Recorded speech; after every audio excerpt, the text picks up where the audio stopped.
ওই জরিনা, তোর জামা খোল, নয়তো ছিঁড়ে ফেলবো। জরিনা ভয়ে নিজের জামা খুলল, তারপর আমার পাশে এসে শুয়ে পড়ল। আমি তার হাতটা ধরলাম, ধরে নিজের বুকের মাঝে রাখলাম। জরিনা ভয় পাচ্ছে। আমি তাকে সাহস দিলাম, ভয় পাস না, আমি তোর সাথে আছি, কেউ কিছু জানবে না। প্লিজ আমার সাথে এরকম করবেন না। আমাকে ছাইড়া দেন, আমি বাসায় যাব। বেশি না, একবার করেই আমি তোকে ছেড়ে দিব, ঠিক আছে? আর তোকে ভালোবাসি, আর ভালোবাসলে তো এসব করতে হয়, এসব স্বাভাবিক ব্যাপার। আমার কেন জানি ভয় লাগছে, যদি কেউ জেনে যায় তখন কি হবে? ধুর পাগলি, কেউ জানবে না, এ কথা শুধু তোর আর আমার মধ্যে গোপন থাকবে। কথাটা বলে ওকে জড়িয়ে ধরলাম, আর তারপর চুমু খেতে শুরু করলাম। আমি রনি, বাবা মায়ের একমাত্র ছেলে। দুজনেই বাইরে চাকরি করে, আমি বাসায় একা থাকি। আর আমার কোনো বন্ধু বান্ধবী নেই। সারাদিন আমি ঘরের মধ্যে থেকে গেম খেলি আর মোবাইল টিপি। এবার আমি এসএসসি দিয়েছি, যার কারণে আগামী 2 মাস বন্ধ। বাসায় একা থাকতে থাকতে দম বন্ধ হয়ে আসে। একদিন আমি দেখতে পাই একটি পর্নোগ্রাফির বিজ্ঞাপন। ওটাতে ক্লিক করার সাথে সাথে পর্নোগ্রাফিতে ঢুকে পড়ি। তারপর থেকে নিয়মিত পর্নোগ্রাফি দেখার কারণে আমার মস্তিষ্ক বিকৃত হয়ে যায়। তখন আমার নজর পড়ে আমাদের কাজের মেয়ে জয়নার দিকে। ল্যাপটপ টিপার সাথে সাথে আমি একটু নজর রাখতাম। কাজ করে না করে আমি সব থেকে নজর রাখতাম। ওর মনে হয় বয়স 15-16 হবে। স্কুলে পড়াশোনা করেনি, তাই মুখে অভাবের ছাপ। ফর্সা একটা মেয়ে, যাকে দেখলে ক্রাশ খাবে। ও যখন ঘর ঝাড়ু দিচ্ছিল, তখন আমি লুকিয়ে লুকিয়ে ওর দিকে তাকাতাম। ওর শরীর উপভোগ করতাম দেখে। ও হয়তো বুঝতে পারে, ওড়না দিয়ে নিজে বুক ঢাকতো। একদিন ও আমার ঘর ঝাড়ু দিচ্ছিল, তখন আমি ওকে জিজ্ঞেস করি, তোর কি কোনো বয়ফ্রেন্ড আছে? না গো ভাইজান, আমার কোনো বয়ফ্রেন্ড নাই। আর আমার যে চেহারা, আমাকে আবার কে পছন্দ করবে বলেন? তোর চেহারা তো ভালোই, যে কেউ তোকে দেখলে পছন্দ করবে। কি যে বলেন ভাইজান, আমার লজ্জা করে। তোর বয়সের মেয়েরা তো প্রেম করে, তুই কেন করিস না? তোরও করা উচিত। আমার লগে আবার কে কে প্রেম করব বলেন? আমি তো একটা সামান্য কাজের বুয়া। আরে, এইদিকে কেউ সম্মানও করে না, কেউ দেখতেও পারে না। কথাটা শুনে আমার মন খারাপ হলো। আমি মজার ছলে বলে ফেললাম, তোকে প্রপোজ করি, তুই কি রাজি হবি? দুজনে মিলে হাত ধরে ফুচকা খাবো, সিনেমা হলে সিনেমা দেখব। জরিনা লজ্জা পেয়ে চলে গেল। পরের দিন আবার আমার ঘর পরিষ্কার করছিল। আমি খাটে বসে ল্যাপটপ চালাচ্ছিলাম। কিরে জরিনা, গতকালকে প্রশ্ন উত্তর না দিয়ে চলে গেলি? মানে, তোর কি আমাকে পছন্দ না? তা সরাসরি আমাকে বললেই পারতি। এভাবে চলে যাওয়ার কোনো মানে হয় না। আরে ভাই, সেরকম কোনো ব্যাপার না। আমার অনেক কাজ আছে। আর ঘরে আমার মা খুব অসুস্থ। বাবা অনেক আগেই মারা গেছে। আমার কোনো ভাইও নেই যে আমার কাজ করে আমাকে খাওয়াবে। এত কাজ থাকতে তুই বাসাবাড়ির কাজ করিস কেন? গার্মেন্টসে তো কাজ করতে পারিস, তাই না? তোর জন্য না আমার খুব মায়া হয়। আমি তোকে 1000 টাকা দিব, সেটা তুই নিয়ে যা। না ভাই, আমি এটা নিতে পারবো না, সরি। আমাকে মাফ করবেন। এত বাহানা দেখাস কেন? আরে নিতে বলেছি, আমি তোকে ভালোবেসে দিলাম, যা এখন। জরিনা মুচকি মুচকি হাসছে। তারপর আমি তাকে 1000 টাকার নোট বের করে দিলাম। সে মাথা নিচু করে নিয়ে নিল। পরের দিন আমি খোকার সাথে ফেসবুকে চ্যাট করছিলাম। দোস্ত, একটা হেল্প করবি? মেয়ে পটায় কীভাবে একটু বলবি? আমি তো আসলে পারি না এইসব। তুই আবার কোন মেয়ের প্রেমে পড়লি? এক্ষুনি বল, সামনে এনে দেব। মামা, প্রেমে পড়ছোস? আগে ট্রিটটা দে, বুঝছোস? পরে দেখতেছি ব্যাপারটা। পরে তোকে খাওয়াবো, আগে বল মেয়ে পটানোর টিপসগুলো কি কি? মেয়েদের মন পাওয়ার জন্য তাকে ইমপ্রেস করতে হবে, তার প্রশংসা করতে হবে, তাকে গিফট করতে হবে, ফ্রেন্ডশিপ করবি, পছন্দ করি সেটা বলবি, তারপর আই লাভ ইউ বলবি, বুঝছিস? ধুর, এত সহজ নাকি মেয়ে পটানো? তাহলে তো সব মেয়ে পড়তো। আমার মেয়েদের সামনে গেলে হাত পা কাঁপে। শালা, এত ভীতু হলে মেয়ে পটাবি কিভাবে? তোকে নিজের প্রতি কনফিডেন্স আনতে হবে। তারপর ওর সামনে গিয়ে দাঁড়িয়ে বলে দিবি তোর মনের সমস্ত কথা, বুঝছিস? মামা যদি না করে দেয় তখন কষ্ট পাবো। এর থেকে ভালো যে আমি প্রপোজই করব না। সেটা তোর ইচ্ছা, তুই যা ইচ্ছা কর। আর আমাকে এসব বলার কোনো দরকার নাই। ওকে বাই, আমার ফোনে চার্জ শেষ। আমি দেখি যদি কিছু করতে পারি তাহলে তোকে জানাবো। বাই। কলিং বেলের শব্দে উঠে দরজা খুললাম। দেখি জরিনা সামনে দাঁড়িয়ে আছে, মাথা নিচু করে, তার হাত পিছনে, মনে হয় আমার জন্য ফুল নিয়ে এসেছে। হালকা হালকা করে কাঁপছে সে। পেছন থেকে একটা গোলাপ ফুল বের করে আমার সামনে এগিয়ে দিল। আমি আপনাকে পছন্দ করে আই লাভ ইউ। আমি জানি আপনি আমাকে পছন্দ করেন, দয়া করে আমার ফোনটা গ্রহণ করুন। এ যেন মেঘ না চাইতেই বৃষ্টি। আমি তার হাত থেকে ফুলটা নিলাম। তারপর আমি তাকে বললাম, আমিও তোমাকে ভালোবাসি।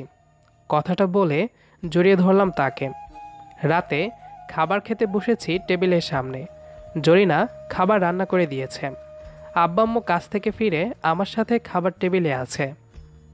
তো তোমার দিনকাল কেমন কাটছে রনি? অবসর সময় কেমন উপভোগ করছো? তোমার জন্য আমরা কলেজ ঠিক করছি, মিরপুর কলেজ। তোমার ছুটি শেষ হয়ে গেলে তুমি ওখানে চলে যাবে, চাইলে কলেজে ঘুরে এসে দেখতে পারো। না বাবা, আমি এখন মিরপুর যেতে পারবো না। আমার ঘরে ভালো লাগে একা একা থাকতে। ঠিক আছে, তোমার যা ইচ্ছা হয় করো, আমি বাধা দেব না। তোমার স্বাধীনতা এই 2 মাস, তারপর তোমাকে আবার সেই পড়াশোনা জগতে ফিরে যেতে হবে। আমরা চাই পড়াশোনা করে ডাক্তার হও, তোমার মায়েরও এটাই স্বপ্ন। শহরে গিয়ে ভালো মতো পড়াশোনা করবি, কারোর সাথে গ্যাঞ্জাম করবি না। ওখানে নাকি বড়রা র্যাগিং করে, কেউ কিছু বললে চুপচাপ মাথা নিচু করেই চলে আসবি, কারোর উত্তর দেওয়ার দরকার নেই। কারোর সাথে কোনো মারামারিও করবি না, একদম ভদ্রভাবে চলবি। বুঝলে রনির মা, আমি একবার গুলিস্তানে গেছিলাম, পরে বাসায় ফিরে এসে দেখি যে আমার পকেট কাটা, সব টাকা পয়সা নিয়ে ওরা পালিয়ে গেছে। কেউ কিছু খেতে দিলে খাবি না। ঢাকা শহরে অনেক ছিনতাইকারী, ওদের থেকে সাবধান থাকবি। অপরিচিত কেউ ডাক দিলে ওদের সামনে যাবি না, মনে থাকবে তো? আরে বাবা, আমি এমনি ভয় পাচ্ছি, তুমি আরো ভয় দিও না তো। আমার বোন তো ঢাকাতেই থাকে, ওর বাসায় কি থাকবে? ওখান থেকে পড়াশোনা করতে পারবে। কি বলো তুমি রনির বাবা? তোমার সেই বোনের তো একটা মেয়েও আছে, আর আমার ছেলেও জোয়ান, সেও জোয়ান। তখন যদি কিছু একটা হয়ে যায় তখন কি করবে? তোমার বোন যদি ওদেরকে এক ঘরে আটকে রেখে প্রেম করার নাম করে বিয়ে দিতে চাই তখন কি করবে? আর ওদের ফ্যামিলি তো অনেক গরিব। আমি আমার ছেলেকে বিয়ে দেব না। তোমাকে আর কোনো কথা বলতে হবে না, চুপচাপ ভাত খাও। ঘরে আসো, তখন আমি তোমাকে আসল মজা দেখাবো। আমার আর ভালো লাগছে না এইসব। তোমরা প্লিজ দুজনে আর ঝগড়া করো না। আব্বু তো এটা মজা করে বলেছে। তুই কি চাস? তুই কি তোর খালার বাসায় থাকবি নাকি হোস্টেলে থেকে পড়াশোনা করবি? আমি আমার খালার বাসায় থাকবো না, কারণ সেখানে আমাকে আপ্যায়ন করা হয় না, আমাকে আদর যত্ন করা হয় না। তার থেকে ভালো আমি হোস্টেলে থাকবো। কথায় আছে, আপন থেকে পরই ভালো। দেখ বাবা, তুই যা করিস বুঝে শুনে করিস, ঠিক আছে? পরে আবার আমাদের দোষ দিস না। এসব ফালতু বিষয় নিয়ে আমি আর কোনো কথা বলতে চাই না। আমি ঘরে গিয়ে ঘুমিয়ে থাকলাম। খাবারটা তো শেষ করে যা। তোমাদের খাবার তুমি খাও। রাতে ঘরে এসে ফেসবুকে ঢুকে খোকাকে মেসেজ দিলাম। আমি প্রপোজ করার আগে সে আমাকে প্রপোজ করে দিয়েছে। এখন মেঘ না চাইতেই বৃষ্টি। মেয়েটার নাম কি সেটা তো বলবি। কই কাজ করে আমাকে সবকিছু খুলে বলতো। মেয়েটার সাথে তোর পরিচয় হলো কিভাবে? সব খুলে বলছি, জাস্ট প্রমিস কর কাউকে কিছু বলবি না। আচ্ছা যা, কাউকে কিচ্ছু বলবো না। এখন খুলে বল ব্যাপারটা আসলে কি, আর তুই এরকম নার্ভাস কেন? আসলে দোস্ত, কিভাবে যে বলি, আসলে মেয়েটা হচ্ছে আমাদের কাজের মেয়ে জরিনা। তুই আর কাউকে পেলি না প্রেম করার জন্য? তোকে শেষ পর্যন্ত মানে একটা কাজের মেয়ের সাথে প্রেম করতে হলো? তোর উপর তো আমারই এখন ঘৃণা লাগতেছে। তোকে বন্ধু বলে পরিচয় দিতে আমার এখন খারাপ লাগবে। তোর পছন্দ যে এত নিচু, এত নিচু মন মানসিকতার, আমি আগে জানতাম না। আগে জানলে তোকে হেল্প করতাম না, বুঝছোস? আর কখনো আমাকে মেসেজ দিবি না। তোর সাথে আমি আর কোনো কথাই বলতে চাই না। আরে দোস্ত, আমার পুরো কথা শুনে না শুনে এত বড়বড় করিস না তো, ঠিক আছে? আর ওরা কাজের মেয়ে বলে কি ওরা মানুষ না? ওদের কি কোনো প্রেম করতে ইচ্ছে করে না? এসব ফিলোসফির কথা অন্য কাউকে গিয়ে বল, আমাকে বলার দরকার নাই। পৃথিবীতে এত এত মেয়ে থাকতে তুই শেষ পর্যন্ত কিনা একটা কাজের মেয়েকে তোর ভালো লাগলো? বেশি বেশি বলে ফেলছিস। ভালোবাসার কোনো চেহারা ধর্ম এসব দেখে হয় না, ঠিক আছে? কখন কাউকে ভালো লেগে যায় এটা নিজেও বলা যায় না। আর এসব জাতপাত দেখে ভালোবাসা হয় না, ঠিক আছে? আমি যেহেতু তোর বন্ধু, তাই আমি তোর একটা কথা বলবো, যা ভালো মনে হয় কর, ঠিক আছে? আমার কাছ থেকে কোনো হেল্প পাবি না। তুই যদি আমাকে আর জনিনাকে না মেনে নিস তাহলে তোর মতো বন্ধু আমার দরকার নেই। তুই তোর মতো থাক, আমি আমার মতো থাকবো। তুই সব সময় এক লাইন বেশি বুঝোস। আমি কি এটা বলছি? হ্যাঁ, আমি তো বলছি যে আমার দরকার নাই, এসব কিছু বলছি? তোর সাথে কথা বলে আমার মুডটাই খারাপ হয়ে গেল। ওকে, গুড নাইট। পরের দিন সকালে ঘুমাচ্ছিলাম, জরিনা আমাকে ডাক দিয়ে ঘুম থেকে তুলল আর হাতে এক মগ কফি। এই ওঠেন, দুপুর 2টা বাজে। উঠে গোসল করেন, ভাত খান। এত সকাল পর্যন্ত ঘুমায় না কেউ। জরিনার কথা শুনে মনে হচ্ছে সে আমার বউ আর আমি তার জামাই। আর একটু ঘুমাতে দাও না প্লিজ, আমি একটু ঘুমাতে চাই। কথাটা বলে জরিনাকে টান মেরে আমার পাশে শুয়ে দিলাম, তারপর ওর চুল হাত দিয়ে সরিয়ে দিলাম। কি করতাছেন? আমার শরম লাগে তো, ছাড়েন আমারে। এই, কাজ করতে দেন।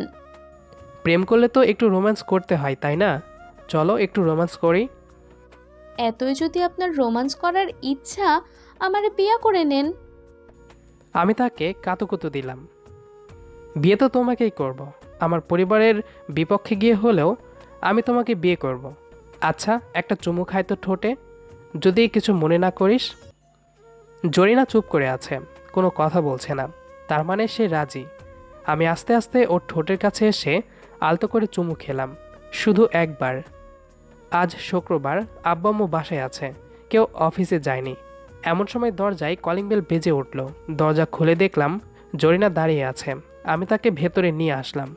জরিনা রান্নাঘরে ভাত রান্না করছে, নিজের ঘরে খোকার সাথে কথা বলছে ফেসবুকে। আমার কাছে একটা প্ল্যান আছে যার মাধ্যমে আমি তাকে পেতে পারি। প্ল্যান হলো আমি আর জরিনা একসাথেই নগ্ন হয়ে শুয়ে থাকব। আম্মু ভাববে আমরা খারাপ কাজ করেছি, তারপর আমাদের বিয়ে দিয়ে দিবে। আইডিয়াটা কেমন আমাকে বল। মামা, আইডিয়াটা কিন্তু তোর জোস মাখন, কিন্তু পরে আবার ধরা পড়ে তাড়িয়ে দিলে আবার কান্দিস না, ঠিক আছে? আরে আমরা তো ইচ্ছে করে ধরা পড়ব যাতে আমাদের বিয়ে দিয়ে দেয়, আর এটা একমাত্র উপায় তাকে আমার কাছে পাওয়ার।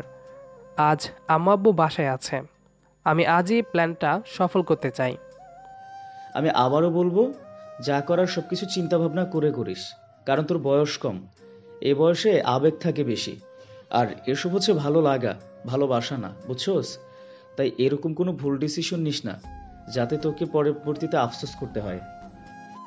আমি যা প্ল্যান করছি আমি তাই করব, পরে যা হওয়ার দেখা যাবে। ওকে, বাই। ফেসবুক থেকে বের হয়ে জরিনাকে বললাম আমার জন্য চা বানিয়ে নিয়ে আসতে। সব কিছু রেডি করে রেখেছি, আশা করি সব কিছু প্ল্যান মতো হবে। জরিনা চা হাতে আমার সামনে দাঁড়িয়ে আছে। ওই জরিনা, তোর জামা খোল, নয়তো ছিঁড়ে ফেলবো। জরিনা ভয়ে নিজের জামা খুলল, তারপর আমার পাশে এসে শুয়ে পড়ল। আমি তার হাতটা ধরলাম, ধরে নিজের বুকের মাঝে রাখলাম। জরিনা ভয় পাচ্ছে, আমি তাকে সাহস দিলাম। ভয় পাস না, আমি তোর সাথে আছি, কেউ কিছু জানবে না। প্লিজ আমার সাথে এরকম কইরেন না, আমাকে ছাইরা দেন, আমি বাসায় যাব। বেশি না, একবার করেই আমি তোকে ছেড়ে দেব, ঠিক আছে? আর তোকে ভালোবাসি, আর ভালোবাসলে তো এসব করতে হয়, এসব স্বাভাবিক ব্যাপার। আমার কেন জানি ভয় লাগছে, যদি কেউ জেনে যায় তখন কি হবে? ধুর পাগলি, কেউ জানবে না, এ কথা শুধু তোর আর আমার মধ্যে গোপন থাকবে। কথাটা বলে ওকে জড়িয়ে ধরলাম আর তারপর চুমু খেতে শুরু করলাম। এমন সময় দরজা খুলে গেল। দরজা লাগাইনি ইচ্ছে করে, দরজা খুলে আম্মু সব দেখে একটা চিৎকার দিল। তার পরের ঘটনা, আমি আর জরিনা মাথা নিচু করে দাঁড়িয়ে আছি, আব্বু আম্মু সোফায় বসা। আমি আব্বুর চোখের দিকে তাকাতে পারছি না। দেখো রনি, তুমি যা করেছো এগুলো স্বাভাবিক। এই বয়সে একটা ছেলের একটা মেয়ের প্রতি আকর্ষণ হওয়া, কিন্তু কিন্তু তুমি এগুলো শিখলে কার কাছ থেকে? আমার তো মনে হয় এগুলো জরিনার কোনো চাল। সে তোমার সাথে ইচ্ছে করে করেছে, তাই না? সেগুলো করেছে টাকার জন্য। কথা বলছো না কেন? কথা বলো, উত্তর দাও। জরিনা মাথা নিচু করে কান্না করছে। আসলে বাবা, জরিনার কোনো দোষ নেই, এসব আমি করেছি। তুমি জরিনাকে বাঁচানোর জন্য এসব মিথ্যা কথা বলছো, তাই না? এসব কিভাবে হ্যান্ডেল করতে হয় আমি জানি। জরিনাকে টাকা দিয়ে এখান থেকে বের করে দাও। ওর এখানে কাজ করার দরকার নেই। বাবা, ওকে বের করে দিলে আমিও ঘর থেকে বের হয়ে যাব। দোষটা শুধু ওর একার না, দোষ আমার। এতক্ষণ আম্মু চুপ ছিল, এবার কথা বললেন। এই জন্য তোকে পড়াশোনা করে মানুষ করেছি, এই দিন দেখার জন্য। আজকের দিন দেখার আগে আমার মরণ হলো না কেন? এখন আমি যা চাই তাই হবে। আমি ওকে বিয়ে করতে চাই, না হলে আমি বিষ খেয়ে আত্মহত্যা করব।